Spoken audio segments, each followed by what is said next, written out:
तो बच्चों हम लोग शुरू कर रहे हैं तीसरा अपना नेक्स्ट चैप्टर जो है प्लांट किंगडम। हमने पिछली बार कंप्लीट किया था बायोलॉजिकल क्लासिफिकेशन, वायरसेस वाला जो लास्ट पार्ट था काफी इंपॉर्टेंट, वायरसेस और लाइकेंस वाला, वायरसेस वायरॉइड्स वाला, वो कंप्लीट किया था। Now the next, obviously the next one, that is plant kingdom. Now in the second chapter we have already discussed बच्चों कि 5 किंगडम जो थी क्लासिफिकेशन की, 5 किंगडम, कौन सी 5 किंगडम थी? Let's revise that. 5 kingdom classification Whittaker ने दी थी, RH विटैकर ने, Monera, Protista, Fungi, Plantae and Animalia. उसमें से हमने मोनेरा के सब क्लासिफिकेशन डिटेल में किए थे पिछले चैप्टर में ही, प्रोटिस्टा के सब क्लासिफिकेशन डिटेल में किए थे, फंगाई के सब क्लासिफिकेशन डिटेल में किए थे। बचे प्लांट और एनिमल, तो मैंने पिछले सेशन में भी ये कहा था plant kingdom and animal kingdom are so big, so vast that they have separate chapters dedicated to them. तो ये वाला जो चैप्टर है that is plant kingdom, that is kingdom plantae. Okay, yes. अब यहां पर सबसे पहला और इंपॉर्टेंट फंडा आपको क्या समझना है, तो मेन कैरेक्टर्स, मेन कैरेक्टरिस्टिक्स, ये आप अपनी टेक्स्ट बुक में ही लिख देंगे, ठीक है, यहीं पर आप लिख देंगे main characteristics of plant cell. किसी भी ऑर्गेनिज्म को प्लांट सेल या प्लांट किंगडम में डालने के लिए कि वो प्लांट सेल है या वो प्लांट किंगडम में बिलोंग करता है, इसमें डालने के लिए हमारे पास कौन से क्राइटेरिया है, कौन से कैरेक्टरिस्टिक है जो होने ही चाहिए, ठीक है, जो होने ही चाहिए। और उसमें पहला है आपका कि वो ऑटोट्रोफिक होने चाहिए। कैसे होने चाहिए बच्चों? ऑटोट्रोफिक। और मेनली बोले तो कौन सा ऑटोट्रोफिक में भी मेन जो टाइप है वो है फोटोसिंथेटिक, खुद का खाना बनाने चाहिए सनलाइट यूज करके, जिसको हम लोग फोटोसिंथेसिस बोलते हैं। ओके, सेकंड ऑटोट्रोफिक मेन हो गया। सेकंड, उसके सेल के पास क्या होना चाहिए? प्रेजेंस ऑफ सेल वॉल होना चाहिए। क्या होना चाहिए? Presence of cell wall. और वो सेल वॉल किसकी बनी हुई होनी चाहिए? पिछले सेशन में कंप्लीटली ये दिखाया था, बताया था, किसकी? सेल्यूलोज की बनी हुई होनी चाहिए, है ना, प्रेजेंस ऑफ सेल वॉल। और वो सेल वॉल किसका बना हुआ होना चाहिए? वो सेल्यूलोज का बना हुआ होना चाहिए, ठीक है। तीसरा कैरेक्टरिस्टिक जो है कि वहां पर लोकोमोशन, यानी कि सेल जो है उसमें लोकोमोशन की एबिलिटी जनरली नहीं होती। अब ये जनरली मैं बोल रहा हूं, मतलब 99% केसेस में ऐसा है। अगर ये ऑप्शन, ये चीजें दिख रही है तो प्लांट किंगडम में डाल देना। ऑब्वियसली 1 और 2 लिटिल एक्सेप्शंस आर देयर, पर मोटा मोटी ये एक आपके कैरेक्टर्स होने चाहिए। ऑटोट्रोफिक यानी कि फोटोसिंथेटिक, सेल वॉल होनी चाहिए, किसकी बनी हुई होनी चाहिए? सेल वॉल, सेलुलोज की। और तीसरा, नो लोकोमोशन। क्या होना चाहिए? लोकोमोशन नहीं होना चाहिए, है ना, यानी कि प्लांट एक जगह से दूसरी जगह खुद से नहीं चल के जा सकता ना, obviously we know that, right. तो ये 3 जो आपके क्राइटेरिया हैं,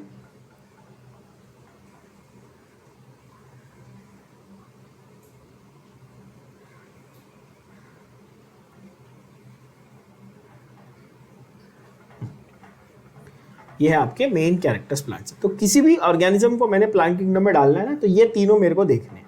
अगर ये तीनों सेटिस्फाई हो रहे कंडीशंस, तो आप उनको डाल दोगे। अब दूसरा कि प्लांट किंगडम को आप सब क्लासिफाई कैसे करते हैं?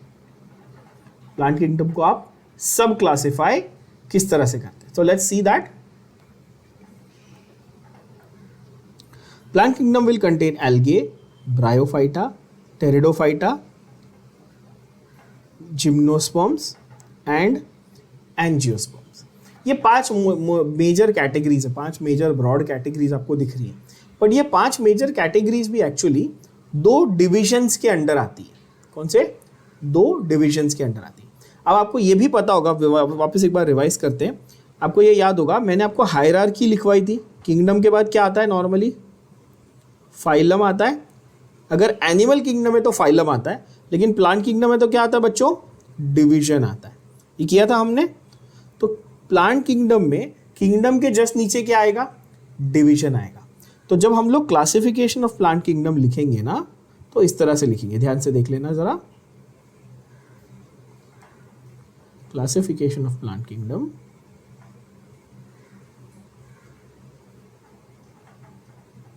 Will write it like this, division cryptogams. क्या लिखेंगे अपन? Division cryptogams. ध्यान से नाम सुनना, रिपीट करना। क्या बोला मैंने? Division cryptogams. अच्छा, इसको बहुत लोग क्रिप्टोगैमे और फेनेरोगैमे भी बोलते हैं। अपन इंग्लिश में क्रिप्टोगैम्स एंड फेनेरोगैम्स बोलेंगे। दूसरा है डिवीजन फेनेरोगैम्स। तो क्रिप्टोगैम और उसके साथ में दूसरा क्या? Phanerogams. Cryptogams, phanerogams. Okay,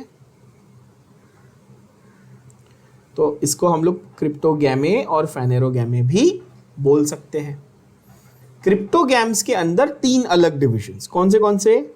algae, bryophyta and pteridophyta. The P is silent. Pteridophyta. Repeat करो मेरे साथ। क्रिप्टोगैम्स के अंदर क्या क्या? Algae, bryophyta and pteridophyta. P नहीं बोलना है, टी बोलना है सीधा। तो टेरिडोफाइटा। फेनेरोगैम्स में भी 2 डिवीजन और 2 sub division basically, gymnosperms and angiosperms. Gymnosperms and angiosperms, right? Gymnosperms and angiosperms. तो जब हम लोग इसको क्लासिफाई कर रहे हैं तो इस तरह से दिखेगा। देखो, क्लासिफिकेशन ऑफ प्लांट किंगडम, उसमें इस तरह क्रिप्टोगैम्स, फेनेरोगैम्स। क्रिप्टोगैम्स में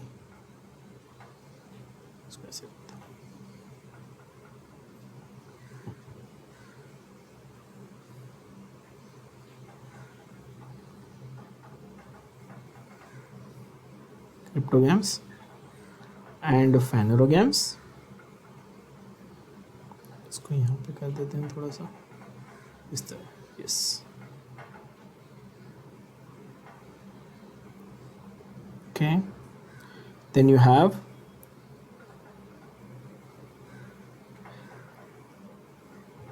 टेरिडोफाइटा, ब्रायोफाइटा एंड एल्गे। ये हो गए क्रिप्टोगैम्स में। और फेनेरोगैम्स में हो गए जिम्नोस्पर्म और एंजियोस्पर्म। क्लियर? नाम तो सबको समझ में आ गए। अभी हर एक का मीनिंग करेंगे अपन। और लास्ट है हमारा एंजियोस्पर्म्स में भी 2 डिविजन्स हैं। एंजियोस्पर्म्स में भी 2 और सब डिविजन्स हैं हमारे पास। कौन से? बहुत सिंपल है, देखो। एक है मोनोकोटिलिडॉन और एक है डाइकोटिलिडॉन। क्या लिखा हमने? Monocots and dicots. तो ओवरऑल जो मेरा क्लासिफिकेशन है ब्रॉडली वो इस तरह का है। प्लांट किंगडम के अंदर क्रिप्टोगैम्स एंड फेनेरोगैम्स। कौन से आ गए? Cryptogams and phanerogams. क्रिप्टोगैम में 3 आ गए। कौन से? Algae, bryophyta, pteridophyta. कौन से? Algae, bryophyta, pteridophyta. फेनेरोगैम्स में 2 कौन से आ गए?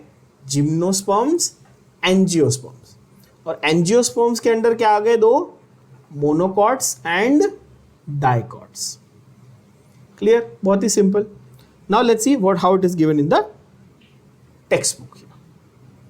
ओके, तो इनिशियली जब क्लासिफाई किया गया था प्लांट्स को, तो अभी तो हम लोग एल्गे, ब्रायोफाइटा, टेरिडोफाइटा बहुत सारा किए।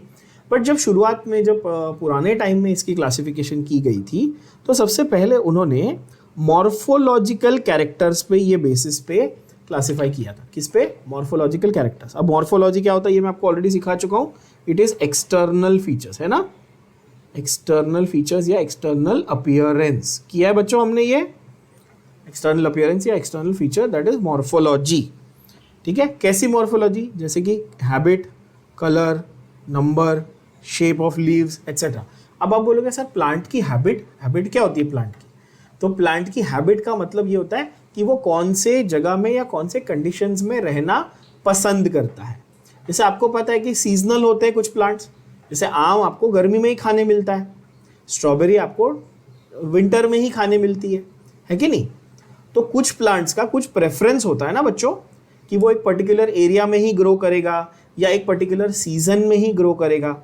या कोई प्लांट है जो पानी में उगेगा, कोई प्लांट है जो सॉइल में उगेगा, यस और नो। तो इसीलिए प्लांट किंगडम में भी हैबिट्स यानी कि कंडीशंस के हिसाब से उनको क्लासिफाई किया जाता था। पहले कलर के हिसाब से भी करते थे ऑब्वियसली, ग्रीन प्लांट्स और नॉन ग्रीन प्लांट्स। आपको भी पता है, जैसे आपको पता है कि कैप्सिकम जो है वो ग्रीन कलर का भी आता है, रेड कलर का भी आता है, जिसको बेल पेपर बोलते हैं हम लोग इंग्लिश में, सबने देखा है ना। शिमला मिर्ची, जिसको हिंदी में आप शिमला मिर्च कहते हो, ठीक है। तो वो ग्रीन कलर की भी आती है। आजकल जब आप पास्ता वास्ता खाते हो उसमें आपको देखने मिलता है red, yellow, different colours you get ना, राइट। तो कलर के हिसाब से भी चेंजेस हो सकते हैं। नॉन ग्रीन भी होते हैं प्लांट्स ऑफ कोर्स। नंबर तो ऑब्वियस है कि कितने फ्रूट्स है, कितने फ्लावर्स लग रहे हैं उसके ऊपर है, और शेप ऑफ लीव्स वगैरह। तो ऐसे जो मॉर्फोलॉजिकल कैरेक्टर्स यानी कि बाहर से देख के प्लांट के जो कैरेक्टर्स को हम पहचान पाते थे पुराने टाइम में, सिर्फ वो देखकर ही साइंटिस्ट क्लासिफाई करते थे, बराबर है। उसके बाद हमारे जो भाई साहब थे कैरोलस लीनियस को हम लोग किस नाम से जानते थे? द फादर ऑफ टैक्सोनॉमी, याद है? Father of taxonomy. he also gave us the idea of the Androecium structure based classification। ठीक है, क्या था यहाँ पे?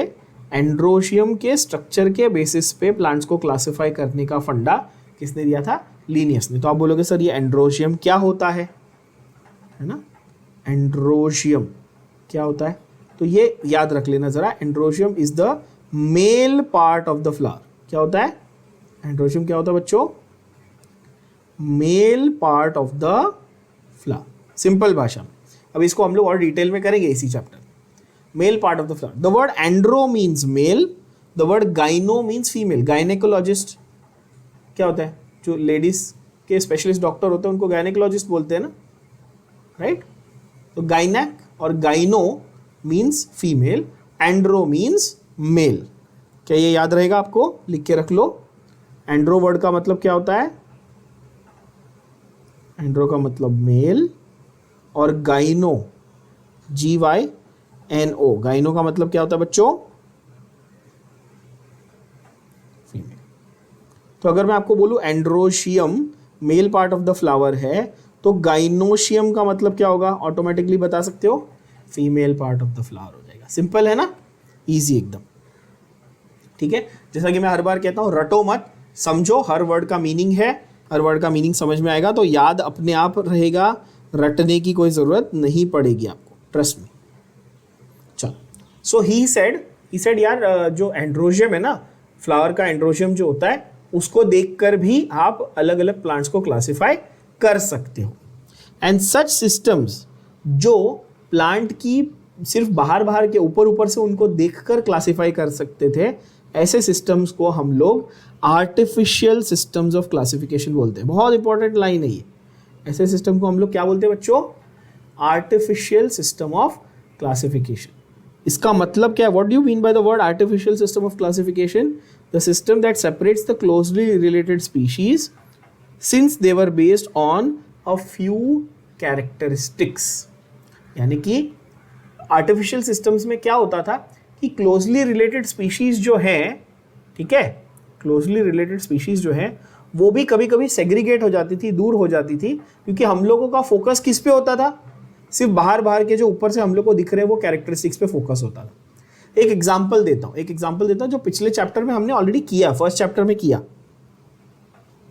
पोटैटो का बायोलॉजिकल नेम याद है सबको? पोटैटो का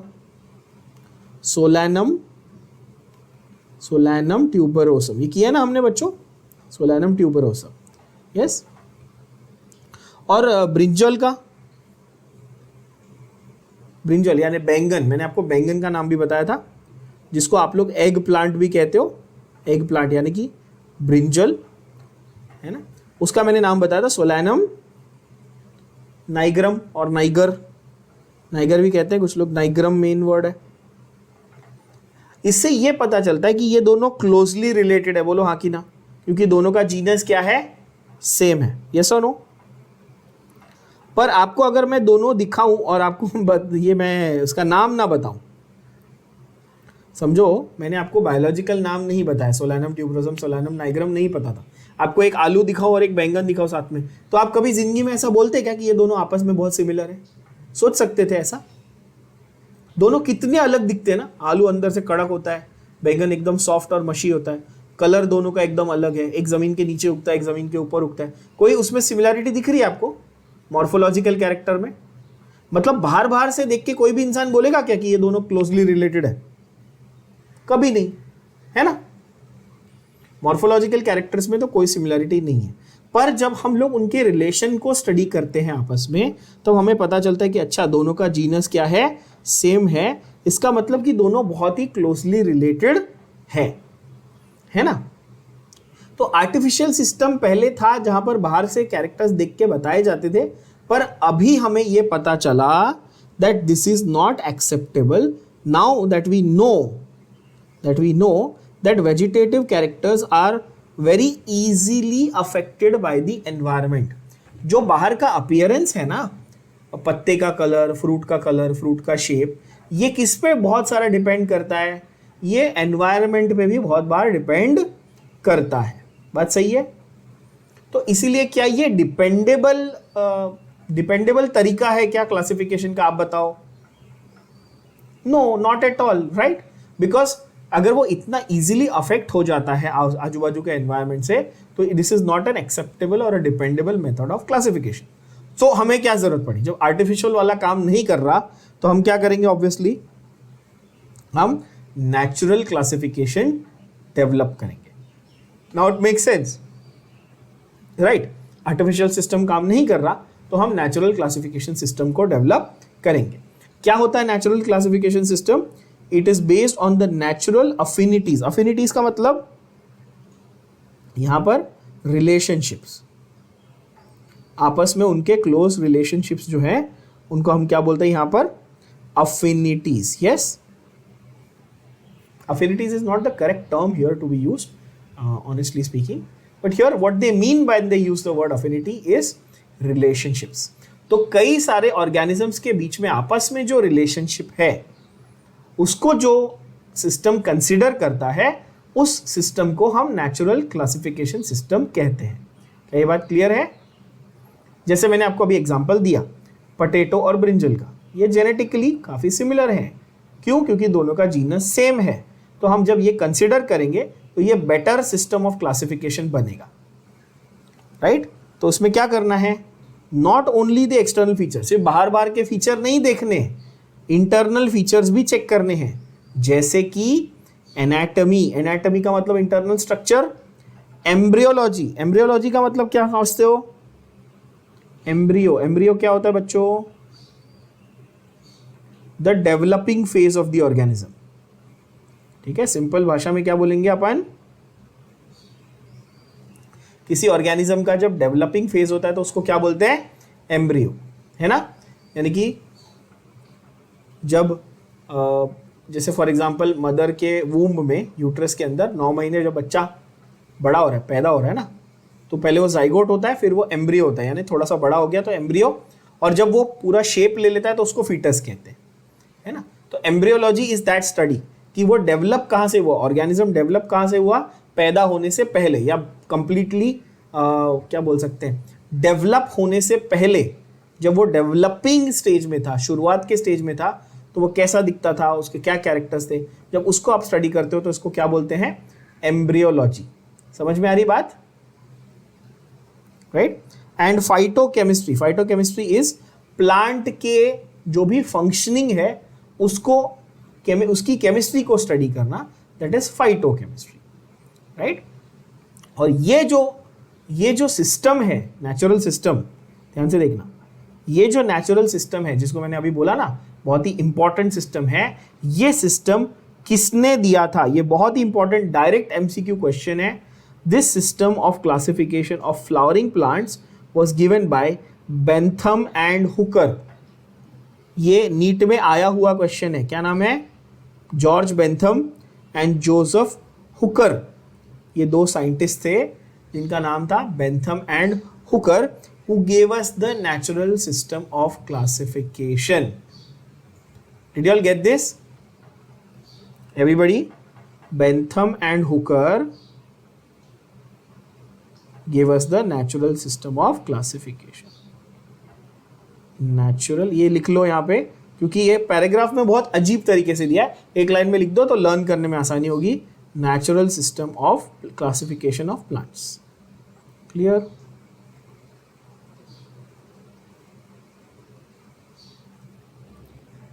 तो आर्टिफिशियल सिस्टम हो गया, नेचुरल सिस्टम हो गया। क्लियर? इसके ऊपर मैं फिर से बता रहा हूं, बहुत बार क्वेश्चन आए हुए नीट में, तो ध्यान देना, ये कौन सा सिस्टम किसने दिया था, इसके ऊपर बहुत बार क्वेश्चन आए। उसके बाद आज हम लोग जो यूज कर रहे हैं, आज हम लोग अभी जो करंटली यूज कर रहे हैं, वो काफी हद तक एक फाइलोजेनेटिक क्लासिफिकेशन सिस्टम हम लोग यूज कर रहे हैं। क्या यूज कर रहे हैं बच्चों? फिर से रिपीट करना मेरे साथ, क्या यूज कर रहे हैं? Phylogenetic classification system. Now what does the word phylogenetic mean? Phylogeny का मतलब प्रीवियस जनरेशन को स्टडी करना। फाइलोजेनी का मतलब क्या? स्टडी ऑफ और रिलेशन विद प्रीवियस जनरेशंस, पुरानी जनरेशंस के साथ क्या रिलेशन है आज पाए जाने वाले जानवरों का। ये आप जब स्टडी करते हो तो इसको हम लोग क्या बोलते हैं? फाइलोजेनेटिक, यानी कि फाइलोजेनी। क्या ये बात दिमाग में जा रही है? Just to give you an example, ये मैंने पहले भी दिया है, ये एग्जाम्पल आपको पिछले कुछ लेक्चर्स में, दोबारा बता देता हूं। Just to give you an example, suppose मैं कहूं कि आज की तारीख में आप जो लिजर्ड देखते हो, आपके घर में आपने लिजर्ड कभी देखी होगी, राइट? छिपकली सबने देखी है ना। मराठी में क्या बोलते हैं उसको अपन? पाल, दीवार पे है ना लिजर्ड। वो लिजर्ड जो है वो कौन से पुराने जमाने के जानवर से, कौन से पुराने जमाने के एनिमल से डायरेक्टली रिलेटेड है? ये मैंने बोला है क्लास में, डायनासोर से, है ना। इसका ये मतलब कि today as a scientist if I want to study the lizard, I should understand कि उसके जो फीचर्स हैं, उसकी जो बॉडी की कॉम्पोजिशन है, उसकी जो बॉडी की डिजाइन है, बनावट है, उसकी क्या सिमिलैरिटी और क्या डिफरेंस है डायनासोर से। क्या ये बात सही है, लॉजिकल है ना। जैसे ह्यूमन बींग्स की बात करते हो, आप बचपन से पढ़ रहे हो, हम लोग किससे इवॉल्व हुए? ह्यूमन बींग्स किससे इवॉल्व हुए बच्चों? बंदरों से, है ना। We came from apes, everybody knows this, we came from apes. So today suppose I want to learn about the human body, do I also have to learn about the body of the apes? Yes or no? Why? So that I can compare कि अच्छा 10,000 साल पहले ऐसा था, 50,000 साल पहले ऐसे होते थे, उसके पहले जब हम लोग बंदर थे तो हमारी बॉडी ऐसे होती थी, आज हम लोग ऐसे दिखते हैं। तो मुझे पुराना और नया कंपेयर करके पढ़ना पड़ेगा, तभी मुझे पूरी पिक्चर समझ में आएगी। बोलो हाँ कि ना? यस। और इसी सिस्टम को हम फाइलोजेनेटिक सिस्टम कहते हैं, यानी कि आज के ऑर्गेनिजम्स को पुराने ऑर्गेनिज्म से कंपेयर करके पढ़ना या स्टडी करना, उसको हम लोग फाइलोजेनी कहते हैं। अगर मुझे आने वाली जनरेशंस, अभी आने वाली जनरेशन कैसी है मैंने तो देखा नहीं है, बट कैन आई रफली प्रिडिक्ट?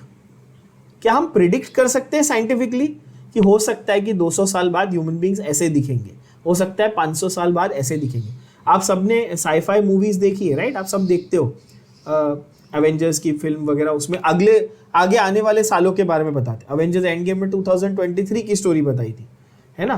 फिर वो प्रियंका चोपड़ा की मूवी आई थी लव स्टोरी 2050, उसमें बताया था 2050 में कैसा होने वाला है। फ्यूचर प्रिडिक्ट किया उन्होंने, एक रफ प्रिडिक्शन दिया कि वहां पे ऐसे दिखेंगे लोग, ऐसे बिहेव करेंगे वगैरह, राइट। जो आने वाली जनरेशन्स को हम प्रिडिक्ट करते हैं उसको बोलते हैं ऑन्टोजेनी। क्या बोलते हैं? ऑन्टोजेनी। करंट और आने वाली उसको ऑन्टोजेनी, और जो चली गई उसको फाइलोजेनी, है ना।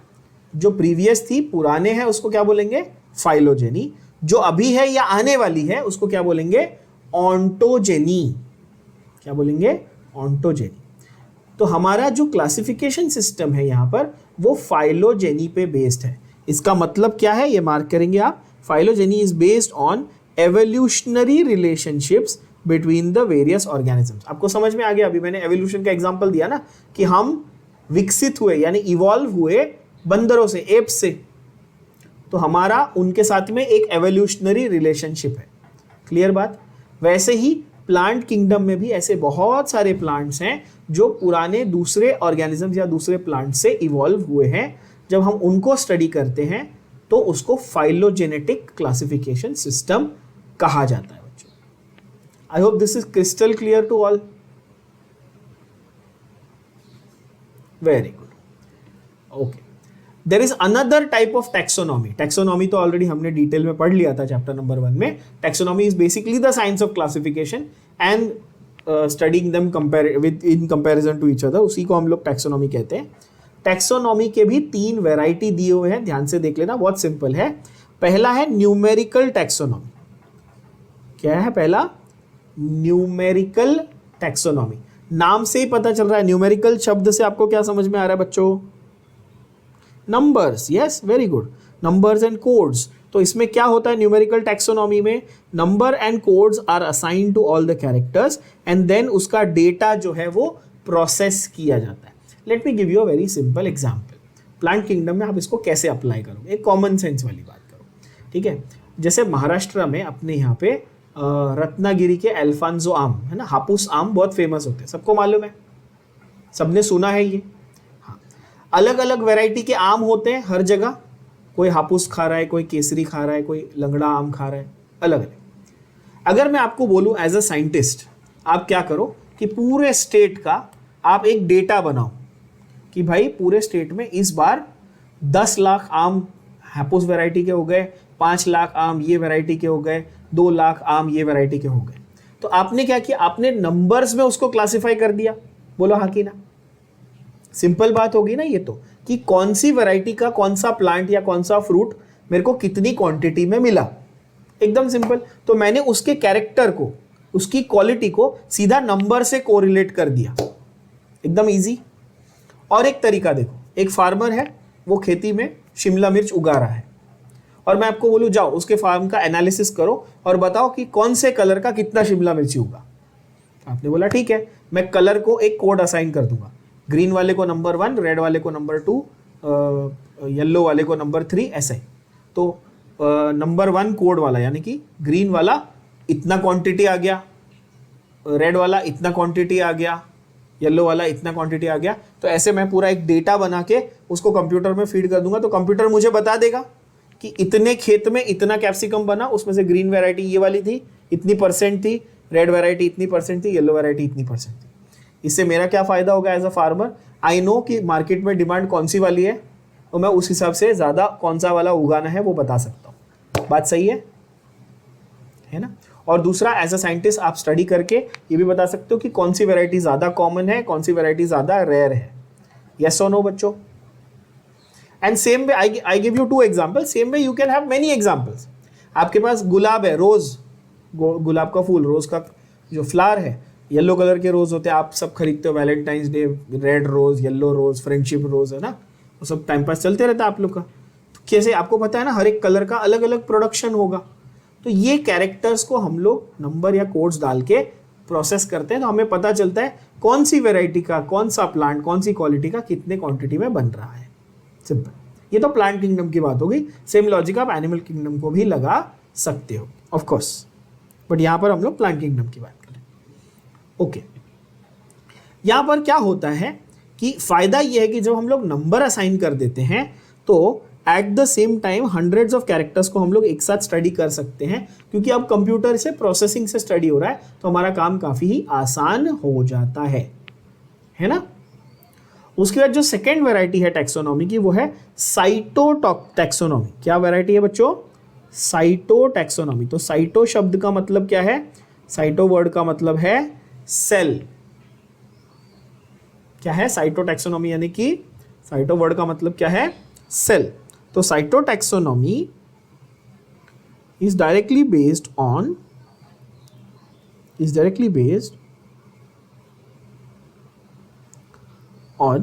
Cytological information. साइटोलॉजिकल यानी कि सेल के लेवल पे जो इंफॉर्मेशन अवेलेबल है उस पर ये बेस्ड होता है, जैसे कि chromosome number, structure, behaviour and chemo taxonomy. तीसरा जो लास्ट वेराइटी है टैक्सोनॉमी का, पहला था न्यूमेरिकल, दूसरा था साइटो, तीसरा था कीमो, कीमो वर्ड से ही पता चल रहा है कीमो मतलब केमिकल, ऑफ कोर्स कीमो मतलब केमिकल, है ना, केमिस्ट्री पढ़ते हैं ना अपन, बस वही है ना। बोलोगे सर क्या हो गया, तोतले हो गए सर आज, केमिस्ट्री को केमिस्ट्री क्यों बोल रहे हैं, है ना। तो कीमो टैक्सोनॉमी ये क्या करता है, ये प्लांट के केमिकल कॉन्स्टिट्यूएंट्स को स्टडी करता है। क्या करता है ये, प्लांट के केमिकल कॉन्स्टिट्यूएंट्स को स्टडी करता है। ये तो इजी है, सिंपल, प्लांट में भी केमिकल्स होते ही है ना, ऑफ कोर्स होते हैं। आप रबर यूज करते हो, कहाँ से आता है, प्लांट से। आप कॉफी पीते हो, कहाँ से आता है, प्लांट से। चॉकलेट खाते हो, कहाँ से आता है, प्लांट से। ये सब क्या है बेसिकली, ये मॉलिक्यूल्स ही है ना, केमिकल्स ही है ना, ये तो technically at the end of the day, right. तो आप कीमो टैक्सोनॉमी के हिसाब से, यानी कि कौन से प्लांट से क्या केमिकल बन रहा है, वैसे भी आप इसको क्लासिफाई कर सकते हो। आई होप ये क्लियर हुआ बच्चों। तो हमने कौन से 5 टाइप के क्लासिफिकेशन, हमने एक्चुअली 6 टाइप्स के क्लासिफिकेशन देख लिए। पहले 2 पैराग्राफ में 6 अलग अलग टाइप के क्लासिफिकेशन, ठीक है, सारे रिवाइज कर लेते हैं। पहले क्या था, आर्टिफिशियल सिस्टम था, किसने दिया था, लीनियस ने, क्लियर। दूसरा था नेचुरल सिस्टम, किसने दिया था, बेंथम और हुकर ने, ठीक है। तीसरा था फाइलोजेनेटिक सिस्टम, क्या था, फाइलोजेनेटिक सिस्टम। उसके बाद फोर्थ था न्यूमेरिकल टैक्सोनॉमी, क्या था, न्यूमेरिकल टैक्सोनॉमी। उसके बाद था साइटो टैक्सोनॉमी, फिफ्थ वाला क्या था, cyto taxonomy. And last was chemo taxonomy. क्या ये सबको क्लियर है, इसमें कोई टेंशन नहीं, कंफ्यूजन नहीं है। तो हम प्लांट्स को इन सारे बेसिस पे क्लासिफाई कर सकते हैं, ठीक है। क्लासिफाई किया कैसे, कैसे कौन से सब क्या बोलते हैं, सब डिविजन्स में या कौन से पार्ट्स में, ये तो ऑलरेडी देख लिया हमने, algae, bryophyta, pteridophyta, gymnosperms, angiosperm. अब हमारा फंडा क्या रहेगा कि एक एक सेक्शन को उठा के हम लोग डिटेल में करेंगे। जैसे कि एल्गे एक बार पढ़ लिया, फिर ब्रायोफाइटा पूरा, फिर टेरिडोफाइटा पूरा, ऐसे करके एक एक सेक्शन को उठा उठा के अपन डिटेल में पढ़ेंगे। ये बात समझ में आ रही है बच्चों। अच्छा, अभी एल्गे पहला हमारा सबसे जो है पहला फंडा जो है ये है एल्गे। अब एल्गे में आप सबसे पहले एक चीज यहाँ पे बाजू में ही लिख लेंगे, do not confuse this with, do not confuse this algae with blue green algae, with blue green algae. Blue green algae क्या थे बच्चों, पिछले सेशन में कंप्लीट किया था ना, ये तो पिछले चैप्टर में साइनोबैक्टीरिया थे। तो ये कौन सी किंगडम में थे बच्चों, ये कौन सी किंगडम में थे, ये मोनेरा किंगडम में थे। और एल्गे जो है, एक्चुअल एल्गे जो है, ये कौन सी किंगडम में है, ये प्लांट किंगडम में है, ठीक है। तो जब मैं एल्गे बोलूँ तो आपको कंफ्यूज नहीं होना है, आपको समझ जाना है कि जो ब्लू ग्रीन एल्गे हैं वो मोनेरा किंगडम में होते हैं और वो एक्चुअली एक टाइप के बैक्टीरिया होते हैं। तो ये सेंटेंस यहीं पे लिख लेना ताकि आपको कोई कंफ्यूजन का स्कोप नहीं रहे, क्लियर है। कोई कंफ्यूजन नहीं होना चाहिए कि प्लांट किंगडम के एल्गे अलग होते हैं और मोनेरा किंगडम के जो ब्लू ग्रीन एल्गे हैं वो अलग होते हैं। वो क्या होते हैं, एक टाइप के बैक्टीरिया है, क्लियर बात। तो algae are chlorophyll bearing, simple, thalloid, autotrophic, largely aquatic, it is both fresh water and marine organisms. अब कितने सारे इसमें वर्ड्स आ गए, ध्यान से देखना, ठीक है। पहले तो क्लोरोफिल बेरिंग, क्लोरोफिल बेरिंग मतलब क्या बोल सकते हैं, chlorophyll containing, means they contain chlorophyll.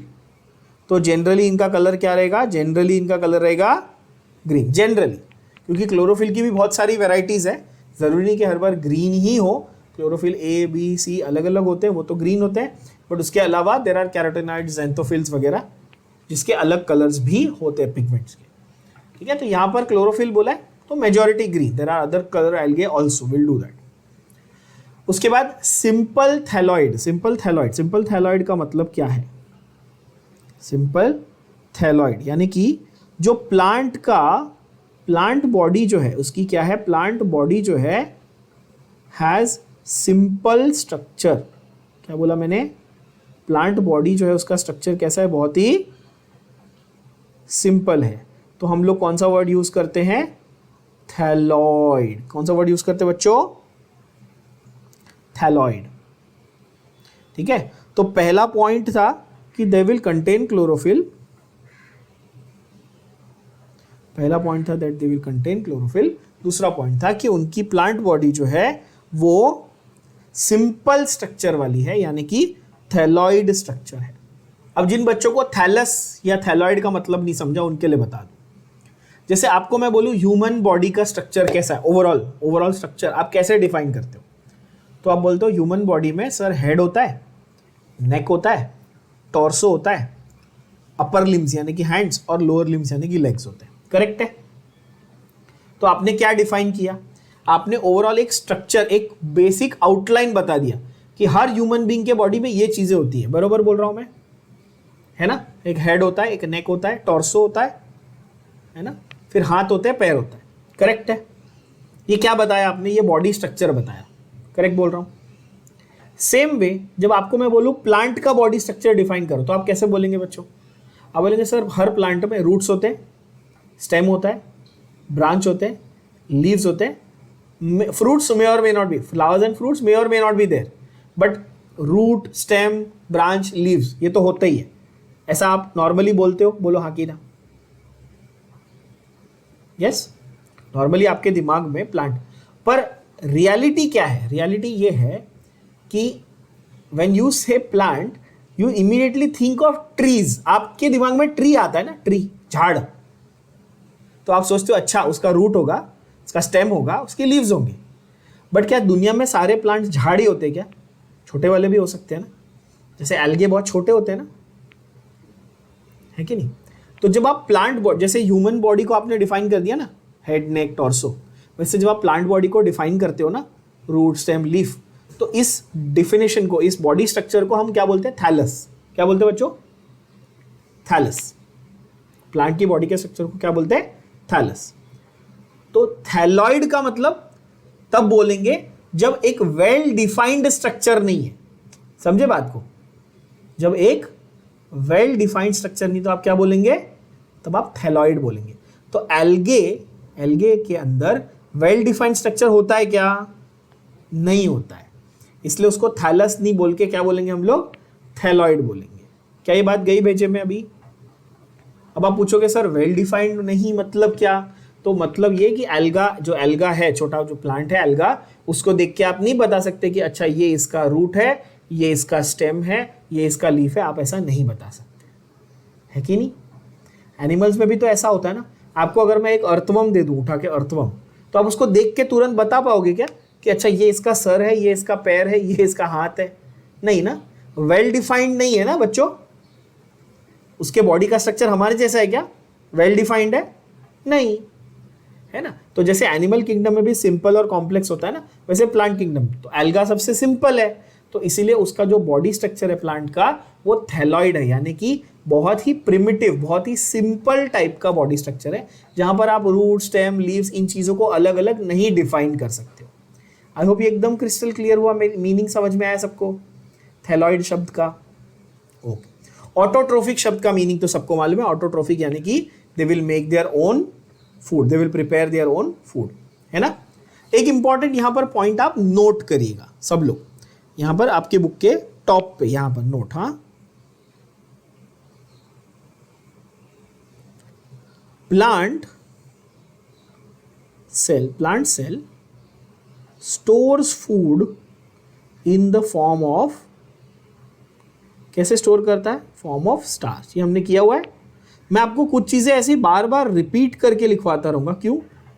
जितनी बार रिपीट हो तो समझ लेना उतना इंपॉर्टेंट है, इसलिए सर 2 बार 3 बार 10 बार लिखवा रहे, तो चांसेस भी उतने ही हाई है वो चीज़ का एग्जाम में आने का चांस भी बहुत हाई है, या एटलीस्ट उसका एप्लीकेशन आपको दूसरे क्वेश्चन में आने का बहुत ही हाई चांसेस है। तो नोट में क्या लिखा आपने? प्लांट सेल फूड को स्टोर करता है in the form of starch, और एनिमल सेल कैसे स्टोर करता है बच्चों? ग्लाइकोजन के फॉर्म में। तो animal cell stores food in the form of glycogen. ठीक है, ये अपने बुक के यहाँ पे टॉप मार्जिन में आप लिख के रखेंगे, ग्लाइकोजन। ठीक है, मेक श्योर कि आप एनसीईआरटी में ज़्यादा से ज़्यादा पॉइंट्स लिखें, ताकि जब आप इसको पढ़ रहे हो तो मार्किंग्स को पढ़ना और जो आपने पॉइंट्स लिखे उनको ध्यान से पढ़ना, तभी आपको पूरी हेल्प होगी। ओके, सो ऑटोट्रोफिक है, ठीक है, खुद का खाना खुद बनाते हैं। They are aquatic in habitat. Aquatic मतलब लिविंग इन वाटर। अभी पानी के दो वैरायटी होती है, एक फ्रेश वाटर और एक सॉल्ट वाटर। सॉल्ट वाटर को हम लोग क्या बोलते हैं? मराइन। सॉल्ट वाटर को क्या बोलते हैं? मराइन, है ना, यानी कि सी या ओशन, राइट। सी या ओशन के पानी में अगर रहते हैं तो उसको हम लोग क्या बोलते हैं? मराइन एनवायरनमेंट, ठीक है। तो एक्वाटिक एनवायरनमेंट दो टाइप का होता है। कौन सा दो? एक फ्रेश वाटर और एक मराइन। मराइन मतलब सी और you can say salt water, salty water, है ना, समुद्र का पानी, समुद्र का पानी, राइट। तो एल्गे फ्रेश वाटर में भी उग सकते हैं। मीठा पानी, जिसको हिंदी में हम लोग मीठा पानी कहते हैं, लेक्स, पॉन्ड्स, जहाँ से पानी पी सकते हो आप। नमक वाला पानी आप पी सकते हो क्या? आप सब गए हो जुहू बीच पे, है ना, बॉम्बे में अपने जुहू बीच तो सब लोग गए हुए हो तो बीच पे जाते हो जब, या गोवा गए होगे कभी सपोज, तो बीच पे जाके जो वो सी का पानी है नमक वाला, वो तो आप पी नहीं सकते। बट जो फ्रेश वाटर होता है, अगर आप पॉन्ड या लेक के पास जाते हो पी सकते हो, हाँ, अनलेस वो गंदा नहीं है तो ऑब्वियसली पी सकते हो। तो फ्रेश वाटर और मराइन यानी कि साफ मीठा पानी और सी वाटर, दोनों में एल्गे ग्रो हो सकते हैं, right. They also occur in other habitats like moist stones, गीले पत्थर पे, सॉइल पे, वुड पे, etcetera. Some of them grow in association with fungi, that is lichen, and on animals, that is sloth bear. Sloth bear देखा हुआ है आप सबने, कार्टून में बहुत फेमस है, एक आइस एज करके फिल्म है डिज्नी की, सबने देखा है। उसमें एक कैरेक्टर है ना, सिड, बड़ी बड़ी आंखों वाला, ऐसे, ऐसा स्लॉथ बेयर बोलते हैं उसको। स्लॉथ यानी कि एकदम वो लेजी, बेयर जैसा दिखता है, पतला दुबला होता है, वैसे इतना मोटा नहीं होता बेयर जितना, पर बहुत ही लेजी ऑर्गेनिज्म। इतना लेजी होता है वो, ज़्यादा हिलता डुलता नहीं, पड़ा रहता है। इतना वो पड़ा रहता है कि उसके शरीर के ऊपर एल्गे ग्रो होने लगते हैं। आप सोच सकते हो, इतना आलसी कैसे पड़ा हुआ है कि उसके शरीर पे क्या हो गया? एल्गा जो है वो ग्रो होने लग गया। अच्छा, लाइकेन के बारे में हम लोगों ने पिछले चैप्टर में पढ़ लिया था बच्चों। एल्गा और फंगस जब एक साथ ग्रो होते हैं तो उसको हम लोग क्या बोलते हैं? लाइकेन। स्लॉथ बेयर एक यूनिक एग्जांपल है। एल्गा स्लॉथ बेयर के शरीर पे भी ग्रो हो जाते हैं। क्लियर? नाउ कुछ टिपिकल एग्जांपल्स हैं एल्गे के, जिनके बारे में आपको फोकस करके नाम उनके याद रखने हैं। जैसे कि colonial form of algae, Volvox. क्या है? Colonial form of algae, that is Volvox. Colonial का मतलब क्या? नाम से ही पता चल रहा है, जो अकेले नहीं रहेगा वो कॉलोनी बना के रहेगा। कॉलोनियल, कॉलोनी फॉर्मिंग, बड़ा ग्रुप, बड़ा कॉलोनी बना के रहेगा। Yes,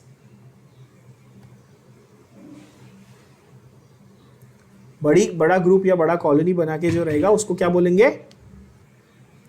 colony forming. इसका एग्जाम्पल है वॉल्वॉक्स, एक टाइप का एल्गा है जिसका फीचर है कि वो कॉलोनी बनाता है, यानी कि बड़े नंबर्स में, बड़ी क्वांटिटी में एक साथ रहता है। एक दो एल्गे नहीं रहेंगे। एल्गा वैसे भी बहुत छोटा होता है, वो जनरली अकेले नहीं रहता, बट मेजर बड़ी कॉलोनीज बनाने वाला one of the examples is Volvox. Please make sure that you mark these examples and directly learn them as it is. Colony forming algae का एग्जांपल क्या है? वॉल्वॉक्स। फिलामेंटस एल्गे का एग्जांपल है Ulothrix and Spirogyra. दो नाम, repeat with me. Filamentous algae example is Ulothrix and Spirogyra. Again, Ulothrix and Spirogyra. ये कैसे हैं? ये फिलामेंटस है। फिलामेंटस यानी कि इनमें फिलामेंट फॉर्मेशन होता है। फिलामेंट मतलब इसके ऊपर ना ऐसे अलग अलग थ्रेड लाइक स्ट्रक्चर आपको मिलेंगे। देखो, आपको वो यहाँ देखने मिलेगा यूलोथ्रिक्स, देखो,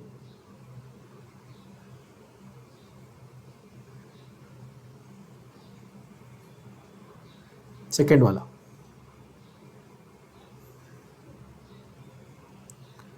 या ये है ना।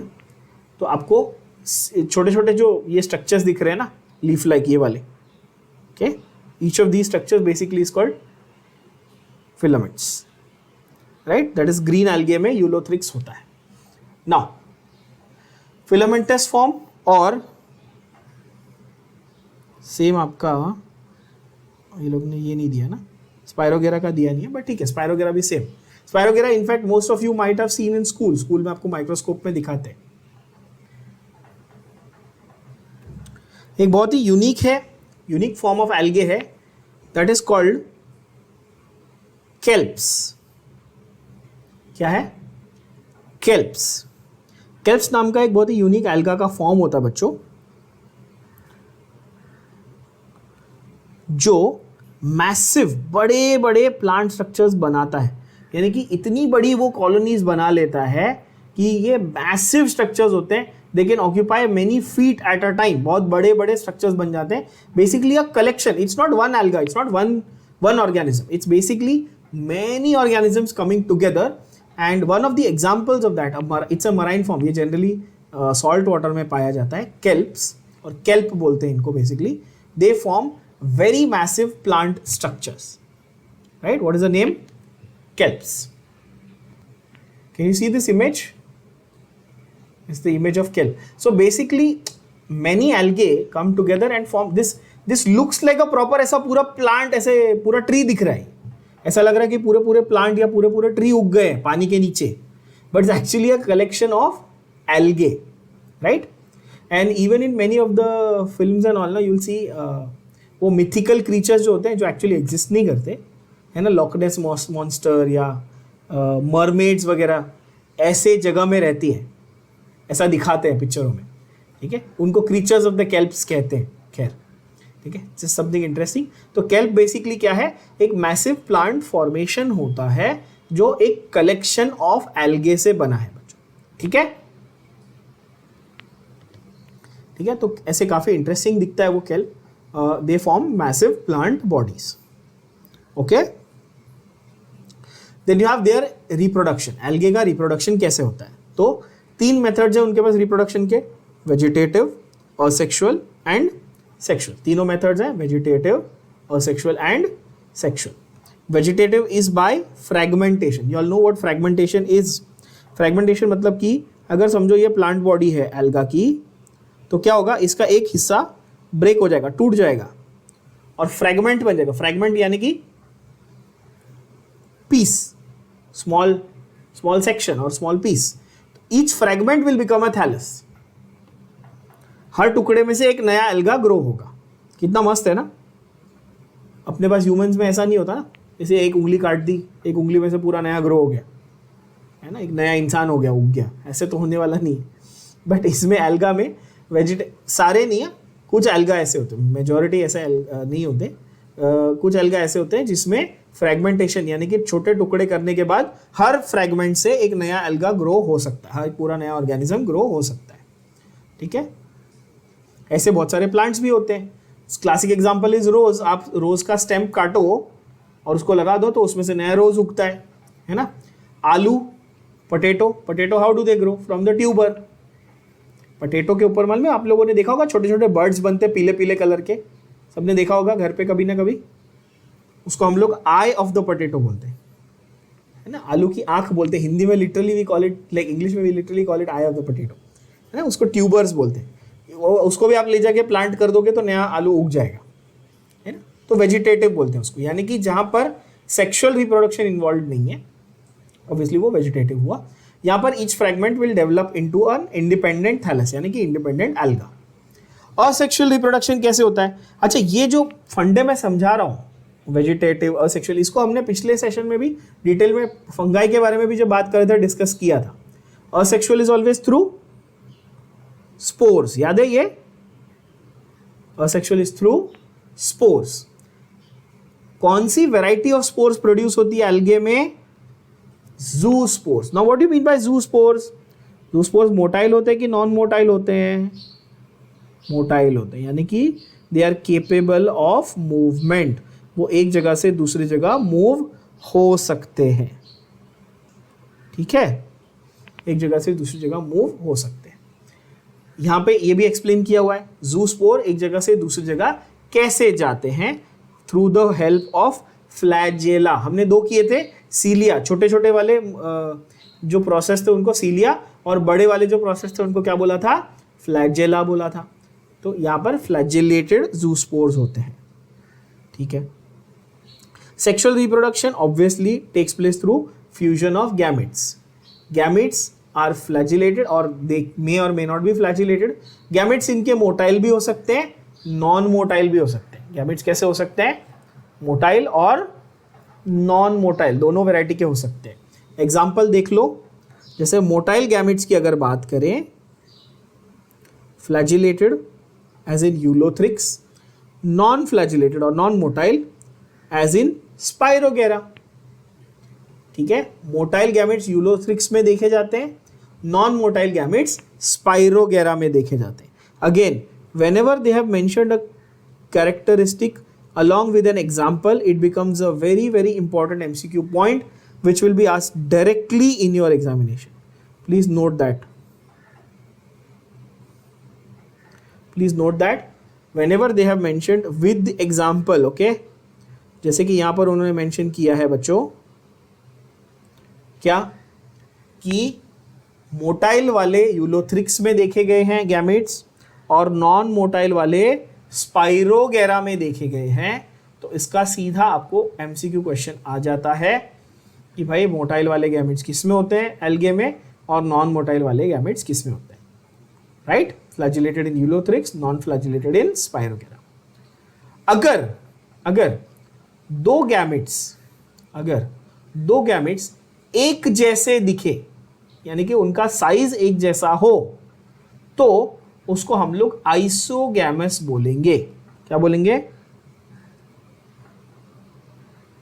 सिमिलर का मतलब आइसो और डिसिमिलर यानी कि अलग अलग का मतलब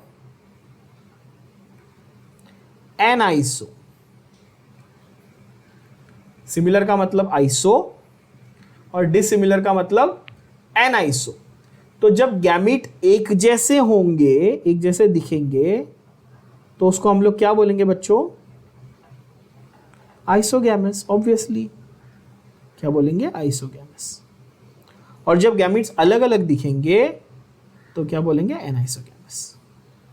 ध्यान से देख लेना, एनाइसोगैमस, ठीक है। तो isogamous similar in size, anisogamous dissimilar in size. Clear बात है। सिमिलर इन साइज स्पाइरोगेरा में था, तो स्पाइरोगेरा नॉन मोटाइल का भी एग्जाम्पल था और आइसोगैमस का भी एग्जाम्पल था। क्या ये सबके दिमाग में गया, बोलो हाँ कि ना। फिर से रीड करो उस सेंटेंस को, आपके सामने स्क्रीन पे है। क्या बोलता है वो, अगर फ्लैजिलेटेड है तो यूलोथ्रिक्स एग्जाम्पल था, नॉन फ्लैजिलेटेड है और सिमिलर इन साइज है, ध्यान से देखो, non flagellated and similar in size as in Spirogyra. तो स्पाइरोगेरा में नॉन मोटाइल भी थे पर आइसोगैमस भी थे। और वहीं पे अगर डिसिमिलर इन साइज होते, यानी कि दोनों की साइज अलग अलग। अब आप बोलोगे दो मतलब, अरे भाई दो मतलब एक मेल एक फीमेल। ऑब्वियसली सेक्सुअल रिप्रोडक्शन की बात हो रही है ना।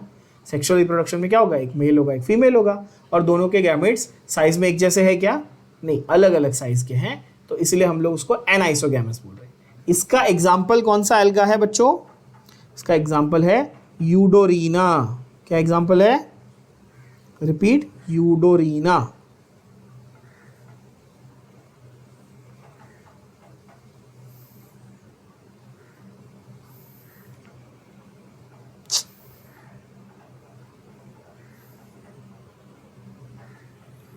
The last quality or a very typical characteristic, very typical one is when the female gamete, ध्यान से सुनना, क्या बोला मैंने, female gamete is very large.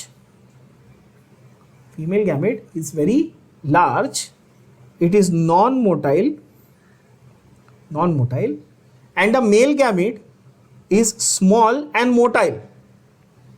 क्या बोला मैंने, फीमेल गैमेट बड़ा भी है, नॉन मोटाइल भी है, मेल गैमेट छोटा भी है और मोटाइल भी है। जब ऐसा कुछ सिनारियो देखने मिलेगा तब उस टाइप के रिप्रोडक्शन को हम कहेंगे ऊगैमस। क्या कहेंगे, ऊगैमस। और इसके एग्जाम्पल कौन से थे, वॉल्वॉक्स एंड फ्यूकस। कौन से एग्जाम्पल थे, वॉल्वॉक्स एंड फ्यूकस। ठीक है। तो यहाँ पर अगेन बहुत सारा, आपको ज़्यादा कंफ्यूज ना हो इसलिए मैं आपको एक समरी लिख के देता हूँ इसका, ताकि आप इसको एमसीक्यूज के लिए बहुत ही आसानी से लर्न कर सको बच्चों। ध्यान से देख लेना, ठीक है। Reproduction in algae, reproduction in algae, आप क्या क्या पॉइंट्स कैसे याद रखेंगे ध्यान से देखना। सिंप्लीफाई करते हैं। रिप्रोडक्शन इन एल्गे, पहला कैसा रिप्रोडक्शन था? वेजिटेटिव था। कैसा था बच्चों? वेजिटेटिव। दूसरा कैसा था? असेक्सुअल था। तीसरा कैसा था? सेक्सुअल था। क्लियर बात? वेजिटेटिव के अंडर कौन सी वैरायटी थी? फ्रैगमेंटेशन। वेजिटेटिव के अंदर क्या थी? फ्रैगमेंटेशन। यस। असेक्सुअल कैसे हो रहा था? By formation of spores, mainly called zoospores. In general spores से हो रहा था, स्पेसिफिकली उनका नाम हम लोगों ने क्या रखा? ज़ूस्पोर्स, यानी कि मोटाइल वाले। Clear?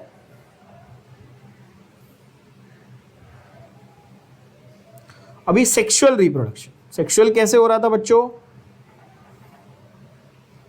Sexual by gametes, sexual was by gametes. अच्छा, तो ये सेक्सुअल वाला जो है ये फर्दर क्लासिफाई कैसे हुआ? ध्यान से देखना। पहला तरीका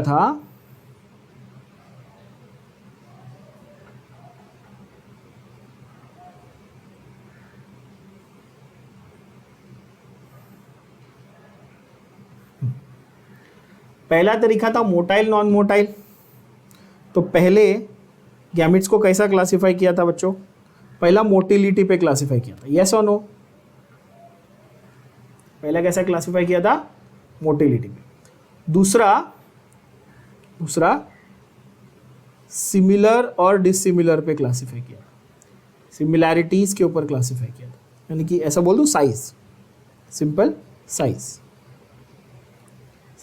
और तीसरा एक स्पेसिफिक वैरायटी था जिसको हम लोगों ने ऊगैमस कहा था। क्या कहा था? ऊगैमस। स्पेसिफिक नाम था, स्पेसिफिक वैरायटी थी, इसको ना अलग से स्पेशली मार्क कर लेनी। क्या ये बात क्लियर है सबको? अब बस हर एक का आप लोग एग्जाम्पल लिख लो तो आपका ये कवर हो जाएगा और सारे सिंप्लीफाई हो जाएंगे। फ्रैगमेंटेशन का एग्जाम्पल क्या दिया था? देखो क्या दिया था फ्रैगमेंटेशन का एग्जाम्पल?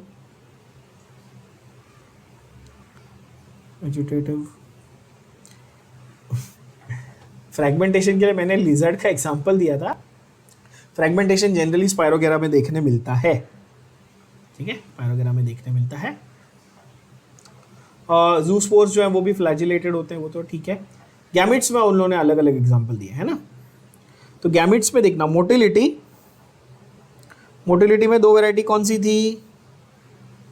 एक फ्लैजिलेटेड, दूसरा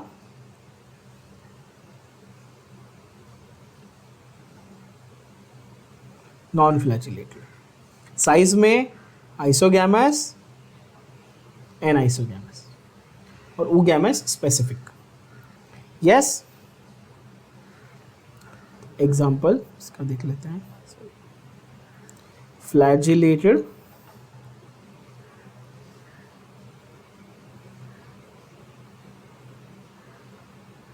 एंड नॉन फ्लैजिलेटेड।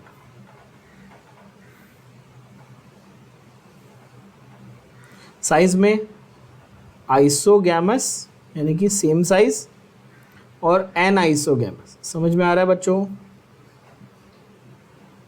यानी कि डिफरेंट साइज, है ना। अभी एग्जाम्पल लिखते हैं। फ्लैजिलेटेड का एग्जाम्पल बताओ, क्या दिया हमने, क्या मार्क किया? नॉन फ्लैजिलेटेड का देखो, फ्लैजिलेटेड का था यूलोथ्रिक्स, नॉन फ्लैजिलेटेड का था स्पाइरोगेरा।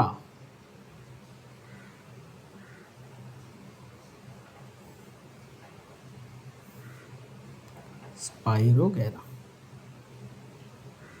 फिर आइसोगैमस का क्या एग्जाम्पल था? फिर से स्पाइरोगेरा।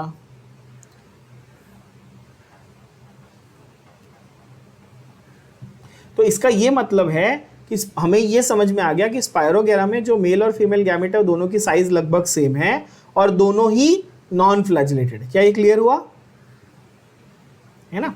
एनाइसोगैमस का एग्जांपल क्या था? यूडोरीना, यूडोरीना। एंड ऊगैमस के दो एग्जांपल थे, डायरेक्ट लिखने हैं, वॉल्वॉक्स एंड फ्यूकस। इस तरह से जब आप चार्ट फॉर्म में लिखोगे तो बहुत ही आसान हो जाएगा। इसमें आपके एनसीईआरटी के एक एक एग्जाम्पल आ गए सारे के सारे, और हमने देखा कि स्पायरोगेरा थोड़ा सा यूनिक है क्योंकि उसको दो जगह पे इंक्लूड किया गया है। वो नॉन फ्लैजिलेटेड यानी कि नॉन मोटाइल भी होता है, और वो आइसोगैमेस यानी कि सिमिलर इन साइज भी होता है। उसके दोनों गैमेट्स सिमिलर इन साइज होते हैं। क्लियर हो गई बात? कोई टेंशन नहीं? ओके, तो ये हुआ रिप्रोडक्शन की बात एल्गे में। अब आते हैं हम लोग यूजेस ऑफ एल्गे को। ठीक है,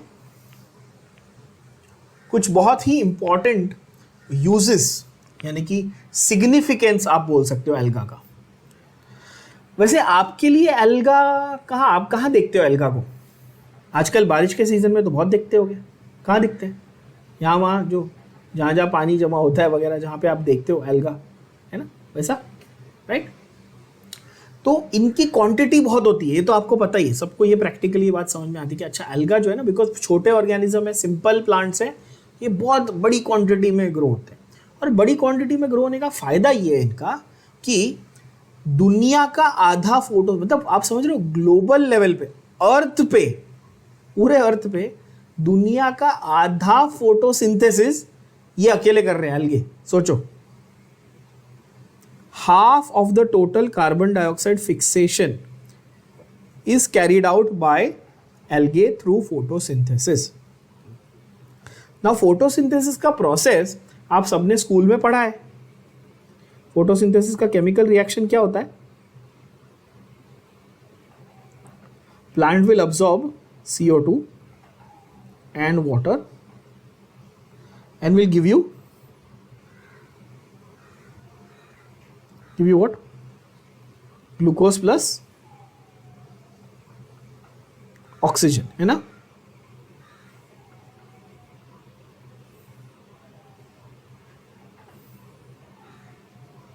six moles, right? Technically, but of course आपका यहां पर वाटर रिलीज भी होता है। ठीक है, I am not going into the chemistry of it, I am just giving you a very basic overview. Carbon dioxide plus water gives you glucose plus oxygen. Oxygen release होता है environment में obviously, जिसे हम लोग breathe करते हैं। और यहाँ पर एरो पे चाहिए क्लोरोफिल, क्योंकि क्लोरोफिल नहीं होगा और सनलाइट नहीं होगा तो ये काम नहीं हो सकता। बरोबर है बोल रहा हूँ? क्लोरोफिल और सनलाइट चाहिए ये काम होने के लिए। तो यहाँ पर अगर आप देखेंगे कार्बन डाइऑक्साइड को ग्लूकोज में कंप्लीट कन्वर्ट किया, यस और no? This is called fixing of CO2। क्या बोलते हैं इसको? क्या बोलते हैं इसको? Fixing of CO2।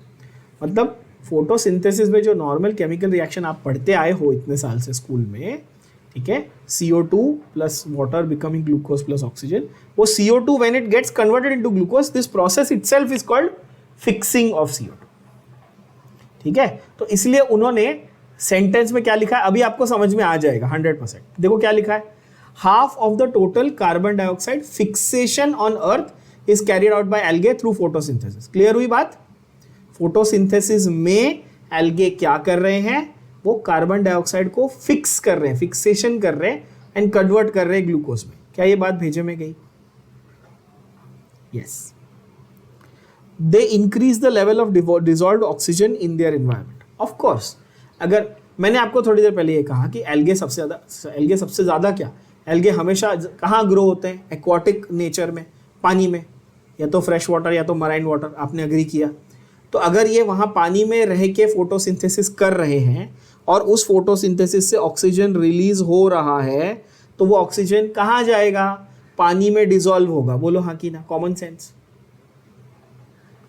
अगर वो जमीन पे रहते तो ये हवा में ऑक्सीजन छोड़ते, बट पानी में रह रहे हैं तो पानी में ऑक्सीजन को डिसॉल्व करेंगे, यस और no?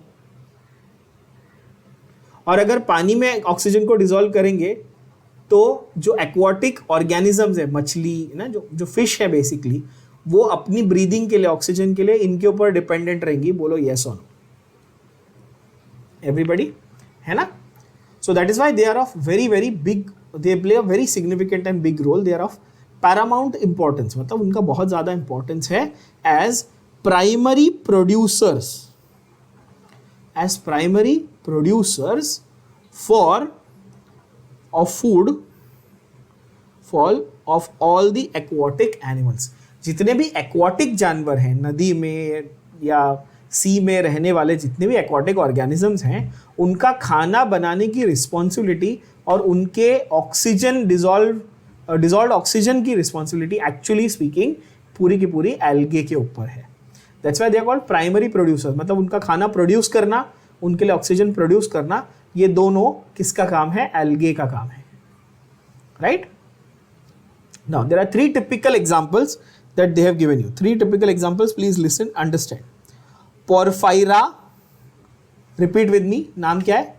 Porphyra, Laminaria and Sargassum. Porphyra, Laminaria, Sargassum. And along with this, many other, total 70 species of algae are used as food. This is a direct question for your NEET exam. क्या आएगा? 3 नाम दिए, वो आपको option में क्या पूछेगा MCQ में? क्लासिफाई और फाइंड आउट और which of the following is not used as food. Porphyra, Laminaria, Sargassum और चौथा कुछ और दिया रहेगा, जैसे स्पाइरोगेरा या वॉलवॉक्स कुछ नाम दिया रहेगा, तो वो आंसर रहेगा. ये तीनों एज फूड यूज होते हैं. इनके अलावा 67 other species are also used as food. Obviously, nobody expects you to remember the names of all 67. But 3 you have to remember. Which ones? Porphyra, Laminaria and Sargassum. ये directly food source की तरह use होते हैं. बोलो हाँ कि ना? Directly food source की तरह यूज होते हैं. Okay. Now brown and red algae, जैसे ग्रीन कलर के एल्गे होते हैं वैसे ब्राउन एंड रेड एल्गे भी होते हैं.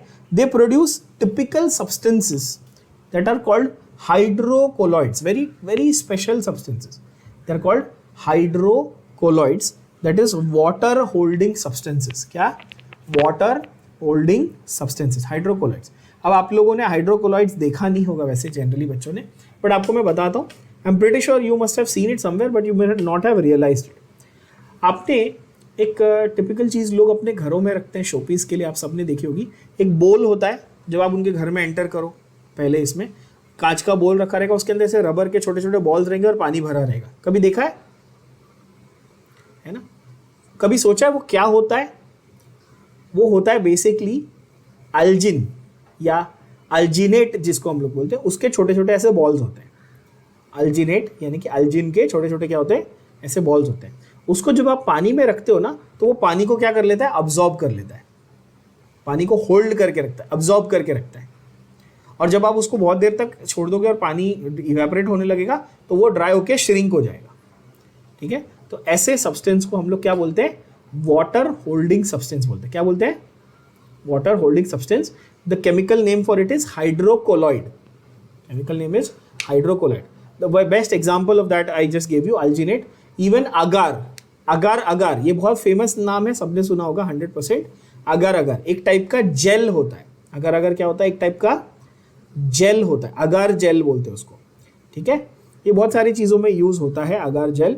इवन कुकिंग में भी बहुत लोग यूज़ करते हैं अगार जेल को. या फिर आप लेबोरेटरी में जब बैक्टीरिया को आपको ग्रो करना होता है ना, जब बैक्टीरिया को ग्रो करना होता है एक छोटी पेट्री डिश में, छोटी डिश में, तभी भी आप अगार जेल को यूज़ करते हो as medium for the bacteria to grow. So these are classic examples of substances that are water holding substances basically that are obtained from brown and red algae. ठीक है. hydrocolloids that are obtained from brown and red algae. इसके यहाँ पे example मैं लिख देता हूँ आपके लिए एक्स्ट्रा. एनसीईआरटी में नहीं दिए एग्जाम्पल, बट आपको मैं बता देता हूँ. यहाँ पे हाइड्रोकोलॉइड्स का एग्जाम्पल क्या है बच्चों? सॉरी,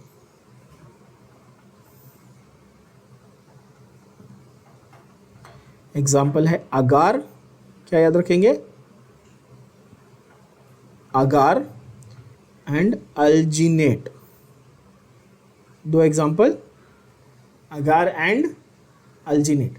नाउ प्लीज रिमेंबर, मैंने आपको फंगाई में एस्कोमाइसिटीज में अगैरिकस सिखाया था।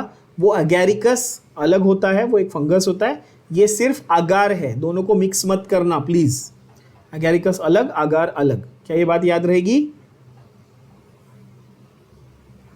Yes, okay.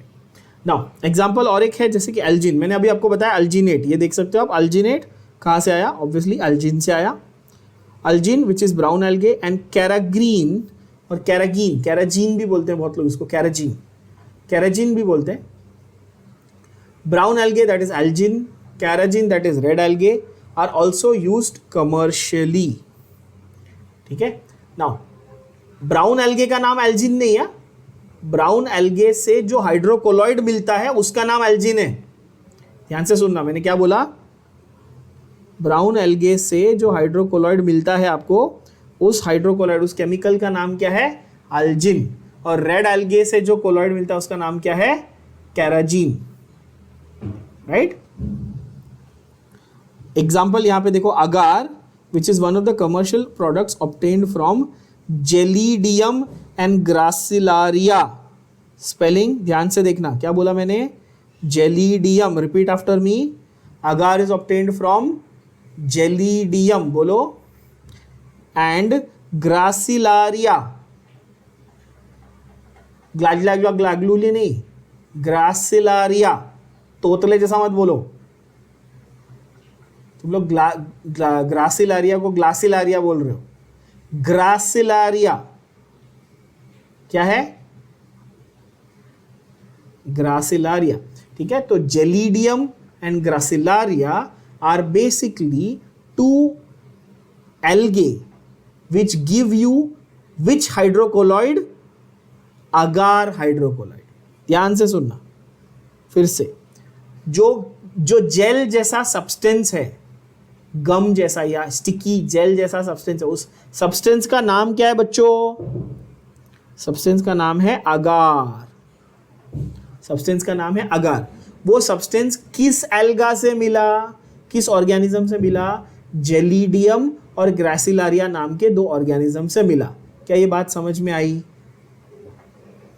अभी मैंने 2 मिनट पहले क्या बोला था कि लेबोरेटरी में बैक्टीरिया को उगाने के लिए आप अगार को यूज करते हो, बोला था ना। देखो यहां पर डायरेक्टली मेंशन्ड है, agar is one of the commercial products obtained from Gelidium and Gracilaria. It is used to grow microbes and in the preparation of ice creams and jellies. मैंने बताया फूड में भी यूज होता है, थोड़ी देर पहले कहा था, फूड में यूज होता है, जेली, कस्टर्ड, आइसक्रीम वगैरह बनाने में, और लेबोरेटरी में माइक्रो ऑर्गेनिजम्स को ग्रो करने के लिए भी यूज किया जाता है। तो अगार के 2 यूजेस कौन से समझ में आए आपको? पहला, लेबोरेटरी में माइक्रोब्स को ग्रो करने के लिए, है ना। दूसरा, आइसक्रीम, जैम, जेली, ये सब चीजें बनाने के लिए। Am I crystal clear on this? Okay, अब ध्यान से देख लेना जरा, जो अभी इसमें माइक्रो ऑर्गेनिजम्स की बात की है ना उन्होंने लेबोरेटरी में, उसके बारे में थोड़ा सा आपको एक्स्ट्रा इन्फॉर्मेशन दे देता हूँ, ये काम आएगा, ठीक है। नोट करके रखना, ये नोट। आपको माइक्रो ऑर्गेनिज्म को समझो ग्रो करना है लैब में। क्या करना है? माइक्रो ऑर्गेनिज्म को ग्रो करना है। तो जैसे अगर आपको कोई जानवर पालना है, आपको कुत्ता बिल्ली पालना है, तो उसको खाना भी खिलाना पड़ता है ना, टाइम टू टाइम न्यूट्रिशन देना पड़ेगा ना उसको, है कि नहीं। तो वैसे ही आपको माइक्रो ऑर्गेनिज्म उगाने हैं लैब में, आपको उसको पालना है बेसिकली, तो आपको क्या करना पड़ेगा? उसको खाना देना पड़ेगा भाई, सीधी बात है ना। तो अगार is used as a growth medium। क्या बोलते हैं उसको हम लोग? ग्रोथ मीडियम, यानी कि एक छोटी सी डिश लेते हैं, उसको हम लोग पिट्री डिश बोलते हैं। क्या बोलते हैं? पिट्री डिश। छोटी सी डिश लेते हैं, उसमें अगार जेल लगाते हैं, और वो जेल के अंदर माइक्रो ऑर्गेनिजम्स को ग्रो होने के लिए छोड़ देते हैं। समझ रहे हो बात को? agar is used as a growth medium for microbial colonies, for microbial colonies in a petri dish, in a petri dish. अब आप लोग जब first year second year medical college dental college में चले जाओगे ना, तो वहाँ पर आपको ये दिखाएंगे, माइक्रोबायोलॉजी करके एक सब्जेक्ट होता है आपको सेकेंड ईयर में, उसमें अलग अलग बैक्टीरिया कैसे ग्रो किए जाते हैं ये सिखाया जाएगा आपको, और हर बैक्टीरिया को अलग टाइप का आगार लगता है ना, and it's very fascinating. They have blood आगार, जेल है आगार का, उसमें ब्लड डालते हैं तो कुछ बैक्टीरिया ग्रो होते हैं. दे हैव चॉकलेट आगार ऑल्सो, लिटरली जो अगार जेल लिया उसके अंदर चॉकलेट फ्लेवर या चॉकलेट का एसेंस डाला है जिसके अंदर पर्टिकुलर बैक्टीरिया ग्रो होंगे, राइट. तो अगार का बेस कॉमन रहता है बैक्टीरिया को ग्रो करने के लिए, और उसमें अलग अलग मटेरियल ऐड करके आप डिफरेंट टाइप्स ऑफ बैक्टीरिया को ग्रो कर सकते हो. इसको हम लोग बोलते हैं, इस फंडे को हम लोग बोलते हैं कल्चरिंग ऑफ बैक्टीरिया. क्या बोलते हैं बच्चों? हाँ, ये बहुत इंपॉर्टेंट है, ये आपको जनरली पता होना चाहिए. एज नीट स्टूडेंट्स आपको एक कल्चरिंग ऑफ बैक्टीरिया के बारे में पता होना चाहिए. कल्चरिंग ऑफ माइक्रोब्स, हम लोग इसको कल्चरिंग ऑफ माइक्रोब्स कहते हैं. तो आपको ये डिटेल मैंने समझा दी कि कल्चरिंग ऑफ माइक्रोब्स बेसिकली क्या होता है. तो वो होता है अगार को यूज़ करना, पिट्री डिश में डालना और उसके ऊपर माइक्रोब्स को ग्रो करना. इस प्रोसेस को हम लोग कल्चरिंग ऑफ माइक्रोब्स कहते हैं. इसका फ़ायदा क्या होगा आप सोच रहे होगे कि हम क्यों पाल रहे हैं भाई बैक्टीरिया को. तो हम पाल के उसको स्टडी करेंगे तो हमको पता चलेगा कि वो बैक्टीरिया कौन से डिजीज़ कॉज करता है और उसके ऊपर कौन से एंटीबायोटिक्स काम करेंगे, तो हम लोग उस बैक्टीरिया को टैकल कैसे कर सकते हैं. लॉजिकल बात है? Yes, that's why it becomes very important to study that, and agar plays a very important role, है ना. Then you also have chlorella, is a unicellular alga rich in proteins, is used as food supplement by space travelers. ये बहुत important question है, ये आपके AIPMT और NEET exam में already आ चुका है, तो इसको बहुत ध्यान से मार्क कर लेना. इंपॉर्टेंट MCQ पॉइंट है, इसको स्टार मार्क करके रखना बच्चों. स्पेस ट्रैवलर्स वाली जो लाइन है ना खास करके, राइट. कल ही आपने देखा इंडिया की 3rd वुमेन स्पेस में गई, नाम क्या था उनका, नाम क्या है rather, very famous, everybody is very proud of her. Did you all see that?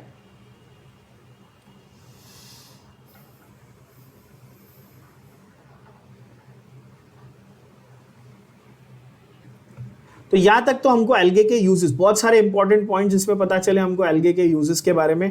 Chlorella protein में बहुत रिच होता है, स्पेस ट्रैवलर्स यानी एस्ट्रोनॉट्स वगैरह उसको खाते हैं एज अ फूड सप्लीमेंट. ठीक है. आखिरी पॉइंट है कि एल्गे की 3 वैरायटी होती है, क्लोरोफाइसिए, फियोफाइसिए एंड रोडोफाइसिए. एल्गे की कितनी 3 वैरायटी, कौन सी? क्लोरोफाइसिए, रिपीट विद मी, 3 वैरायटी कौन सी? क्लोरोफाइसिए, फियोफाइसिए एंड रोडोफाइसिए. ठीक है, क्लोरो, फियो एंड रोडो. क्या है क्लोरो, फियो एंड रोडो? क्लोरो वर्ड से ही पता चल गया, नाम सीधे से क्लोरो से नाम पता चल गया. क्लोरो वर्ड का मतलब होता है ग्रीन, ठीक है. फियो का मतलब होता है, देख लो ध्यान से, फियो का मतलब होता है ब्राउन, और रोडो का मतलब होता है रेड.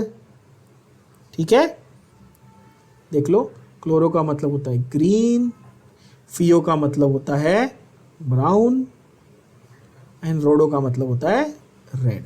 तो जैसे फंगाई में हमने किए थे ना अलग अलग वेराइटीज, याद होगा आपको, एस्कोमाइसिटीज, बेसिडियोमाइसिटीज, ड्यूटेरोमाइसिटीज, फाइकोमाइसिटीज, वैसे यहाँ पर एल्गे में भी 3 वैरायटी हम लोग करेंगे डिटेल में. Chlorophyceae that is green algae, Phaeophyceae that is brown algae and Rhodophyceae that is red algae. बच्चों, am I clear with this?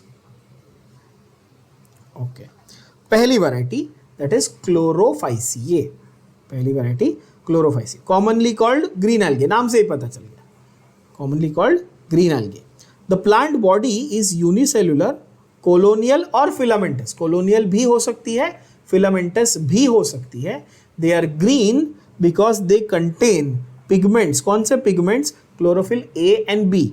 आप बोलोगे सर पिगमेंट का मतलब क्या, ये पहले बता चुका हूं, फिर से बता देता हूं। पिगमेंट मतलब कलर्ड सब्सटेंसेस, है ना, पिगमेंट मतलब coloured substance. Clear. Generally pigment हम लोग तब यूज करते हैं जब वो नेचुरल यानी कि लिविंग सोर्स से आया है, और डाई DYE डाई हम तब यूज करते हैं जब वो थोड़ा सा नॉन नेचुरल या नॉन लिविंग सोर्स से आया है, सिंथेटिक।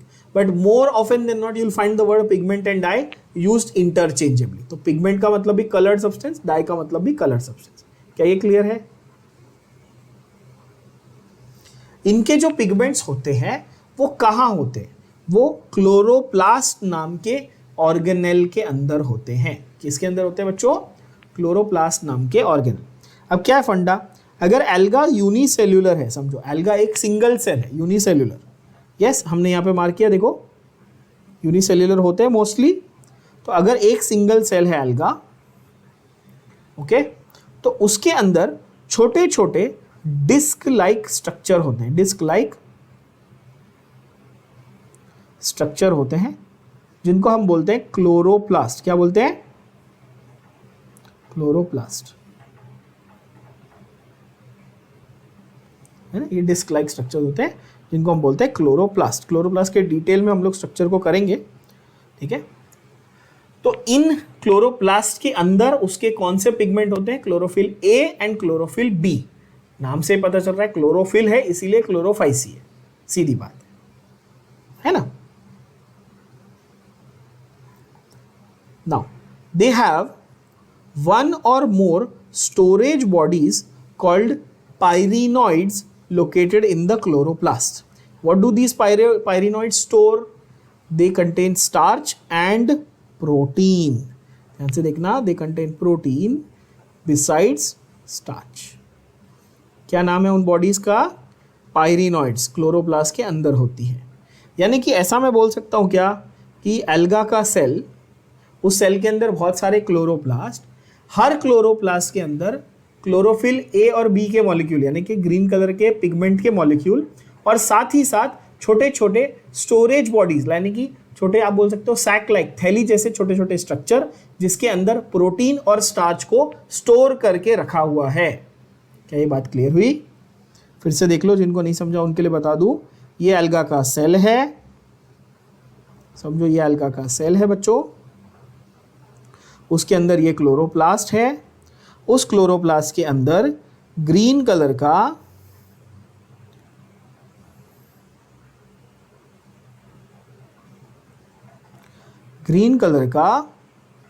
क्लोरोप्लास्ट, ये सॉरी क्लोरोफिल के मॉलिक्यूल, ग्रीन कलर दिख रहा है ना स्क्रीन पे, ग्रीन कलर का क्लोरोफिल के मॉलिक्यूल है, और साथ ही साथ स्टार्च और प्रोटीन के भी मॉलिक्यूल्स प्रेजेंट हैं। क्या ये बात समझ में आई? मैंने ग्रीन कलर से आपके लिए क्लोरोफिल बना दिया, ब्लैक कलर से स्टार्च बना दिया, रेड कलर से प्रोटीन बना दिया, ठीक है। अब ये क्या है, देखो फंडा क्या बोलता है वो, कि क्लोरोप्लास्ट के अंदर पायरिनॉइड है, ये फंडा है। देखो वो बोलता है क्लोरोप्लास्ट के अंदर पायरिनॉइड है, तो आपका ये रहा क्लोरोप्लास्ट, ठीक है। क्लोरोप्लास्ट के अंदर छोटे छोटे सैक लाइक स्ट्रक्चर है, पायरिनॉइड। इस सैक लाइक स्ट्रक्चर को क्या बोला मैंने? पायरिनॉइड, छोटे छोटे। पायरिनॉइड के अंदर प्रोटीन और स्टार्च है। पायरिनॉइड के अंदर क्या है? प्रोटीन और स्टार्च। और क्लोरोप्लास्ट में क्या है, अभी बताया था ना,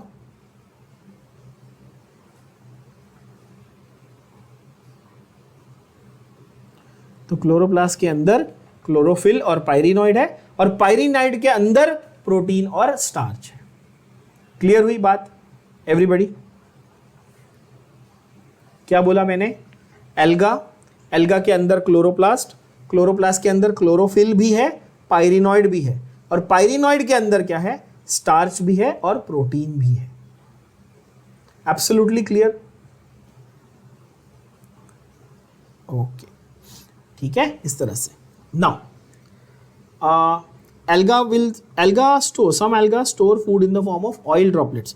नॉर्मली ये प्लांट है तो ये किस फॉर्म में फूड स्टोर करेगा बताओ? स्टार्च के फॉर्म में, और स्टार्च तो कर ही रहा है ना, प्रोटीन और स्टार्च तो प्रेजेंट ही है ना पायरिनॉइड में।